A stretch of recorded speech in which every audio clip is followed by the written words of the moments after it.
So ఎందుకు CPI CPM వాళ్ళు 2018లో మీతోటి ఉండి ఎందుకు మరి టీఆర్ఎస్ వైపు వెళ్ళాల్సిన పరిస్థితి ఏర్పడింది? ఎందుకు మీరు వాళ్ళని జాతీయ స్థాయిలో కూడా పునరేకించలేకపోతున్నారు? కేసీఆర్ గారు ఎట్లుంటుంది మీకు తెలుసు కదా, టీఆర్ఎస్ గవర్నమెంట్ ఏంటంటే అవసరం ఉంటున్నావు కాళ్ళు పట్టుకుంటారు, అవసరం లేకపోతున్నావు కాలుతుంది అంటారు. ఆ టైప్ వాళ్ళు ఏమైపోయింది, ఇప్పుడు వాళ్ళకి అవసరం పడ్డది, పోయిండ్రు, వాళ్ళని బ్రతిమలాడుకున్నారు, వాళ్ళకి ఏదో వాళ్ళని చూస్తున్నారు, ఏదో మళ్ళీ నెక్స్ట్ అలయన్స్లో పోదామని చెప్పి వాళ్ళకి ఏదో హామీ ఇచ్చారు.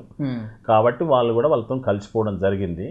కాకపోతే ఏంటంటే కింది క్యాడర్ ఎవరైతుందో హార్ట్ఫుల్గా అయితే మన వాళ్ళకు సపోర్ట్ చేయలేదు. ఎందుకు చేయలేదు అంటే మొన్నటిదాకా కొట్లాడుకున్నటువంటి వాళ్ళు ఏదో ఇలా అధిష్టానం తీసుకునే నిర్ణయాన్ని మేము ఎందుకు కట్టుబడి ఉండాలని కూడా కొంచెం చేసిండ్రు. లాస్ట్ మూమెంట్లో ఏమైపోయిందంటే నిజంగా ఒరిజినల్ సిపిఐ సిపిఎం వాళ్ళు మాత్రం అట్లా చేయలేదండి.